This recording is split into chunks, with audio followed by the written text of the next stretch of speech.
যে আইন শৃঙ্খলা পরিস্থিতির এই অবনতি কেন? ধন্যবাদ আপনাকে এবং ধন্যবাদ আমার যারা সহ আলোচক রয়েছেন সবাইকে।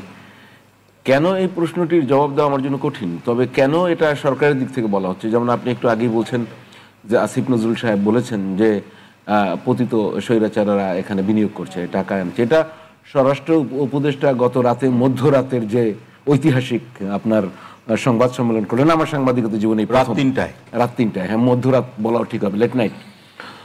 তো আমার সাংবাদিকদের প্রথম দেখলাম যে সাংবাদিকদের ঘুম ভাঙিয়ে তিনি একই কথা বললেন, ভাবছিলাম হয়তোবা আসার কোনো খবর দেবেন, তিনি দেননি। যে জিনিসটা হচ্ছে যে আমি কারণটায় পরে বিশ্লেষণে যাই, এই ধরনের বক্তব্য কি হয়, মানে আমরা কি চাই নাকি শেখ হাসিনা শাসন করুক এই দেশে আবার, কিন্তু তারা কি সেই ল্যাঙ্গুয়েজে কথা কেন বলছেন? আমরা অতীতে দেখছি, আমি কখনোই কম্পেয়ার করি না এটাকে, আমি বলি আপনার সবসময় স্টকহোম সিনড্রোম, যে আগেরটাই ভালো ছিল, এক ধরনের মানুষের মানসিকতা আছে। এটা একটা সিনড্রোম যে আগের শোষকের ভাষায় শব্দগুলো পুরানো।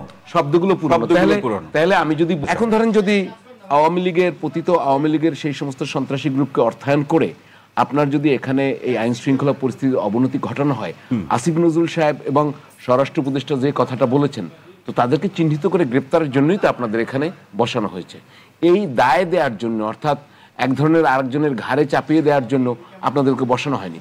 এটা কিন্তু আরো আগেও বলেছে, এমন না যে 6 মাস পরে সেই প্রথম বললেন, আগেও কিন্তু বিভিন্ন ঘটনা। এই যে দায় চাপানোর প্রসঙ্গ আরুন ভাই, যেটা আপনি বললেন যে বিগত সরকারের অনেকেই দেশে টাকা এনে অস্থির অবস্থা সৃষ্টি করার চেষ্টা করেছেন, এখন প্রসঙ্গ হলো এখন যে বাস্তবতা, গণঅভ্যুত্থানের পরিবর্তিত পরিস্থিতিতে এই দায় যদি যেদিকে চাপানো হোক, মানুষ সেটি কিভাবে গ্রহণ করবে?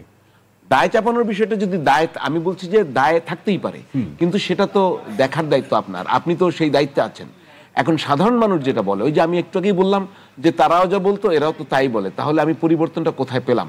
এই জিনিসটা আমরা শুনতে চাই না, কেননা আমাদের 5ই আগস্টের যে অভিজ্ঞতা, এটি তো একটি অনবদ্য অনন্য একটি ঘটনা। এটি তো বাংলাদেশের মহান মুক্তিযুদ্ধের পরে এ ধরনের ঘটনা তো আর ঘটেনি।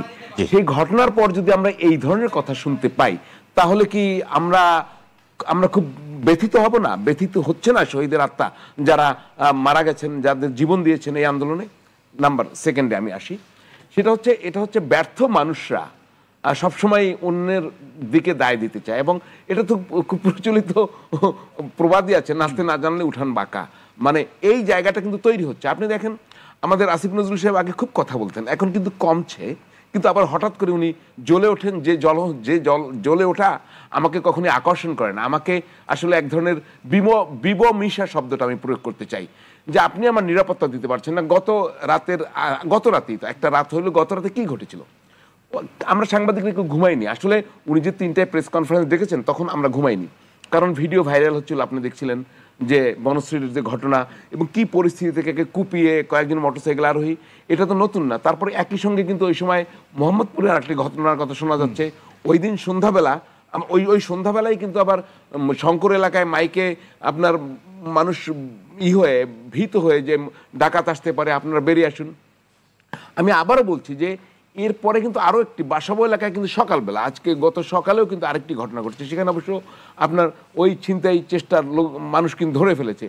ওই রাতেই কিন্তু মান্ডা এলাকার একটা ঘটনা ঘটেছে। অর্থাৎ একই রাতে অনেকগুলো ঘটনা। আমি একদিন একটা কথা বলছিলাম, গুজবের রাত, গজবের রাত।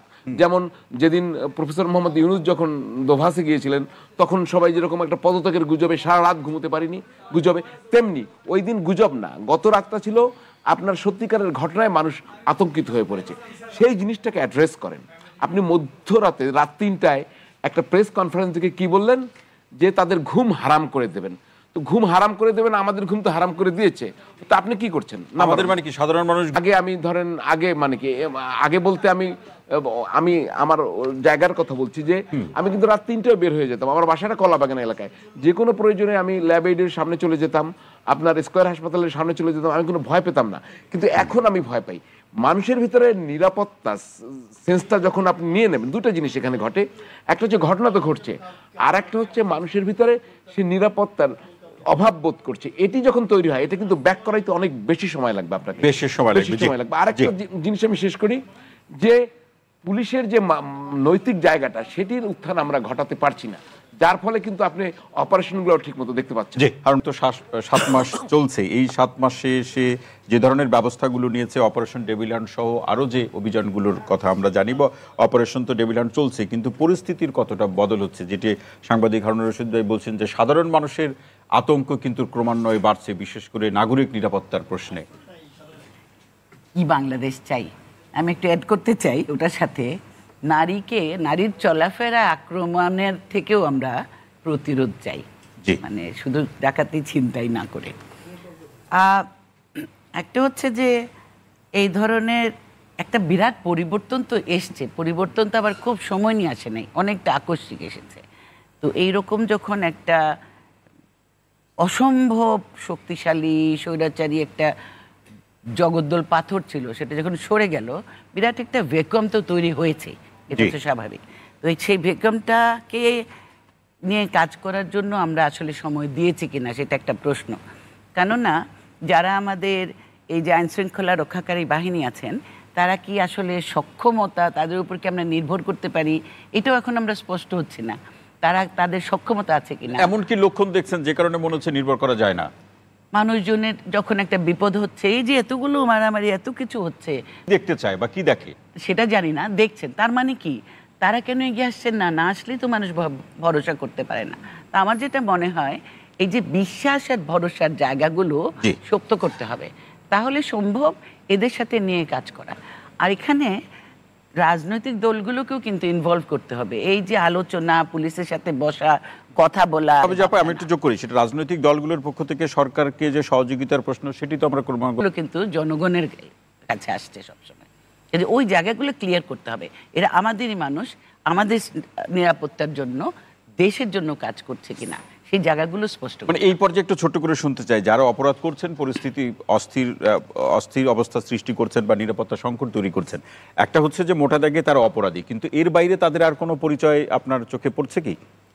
আপনি রাজনৈতিক প্রসঙ্গের কথা বলছিলেন, সেক্ষেত্রে রাজনৈতিক দলের বক্তব্য তো তারা বলছেই। হ্যাঁ, আমাদের যেমন আজকে এই জাস্ট আসার আগেই শুনছিলাম স্বরাষ্ট্র অ্যাডভাইজার বলছিলেন যে এরকম ঘটনা আগে অনেক ঘটেছে, এমন কোনো নতুন কিছু না। উনি আরেকটা কথা বলেছেন, রাত 3টার সময় যখন ঘটনা ঘটেছে আপনারা শুনে ফেলেছেন, আগে হলে এটা 3টার সময় শুনতে পেতেন না, এই জন্য আপনাদের মনে হচ্ছে একটু বেশি হচ্ছে। এই কথাগুলো শুনলে আমাদের ভরসাটাও একটু ধাক্কা খায়, যে এত মানুষের এত সমস্যা হচ্ছে, এত হইচই সমস্যা হচ্ছে বলেই আমরা ইনক্যাপাসিটি দেখতেই পাচ্ছি আইন শৃঙ্খলা রক্ষাকারী বাহিনীর। সেইখানে কাজ করতে হবে, সেইখানে জোর দিতে হবে, শিবাবিজা আপা, অসংখ্য ধন্যবাদ।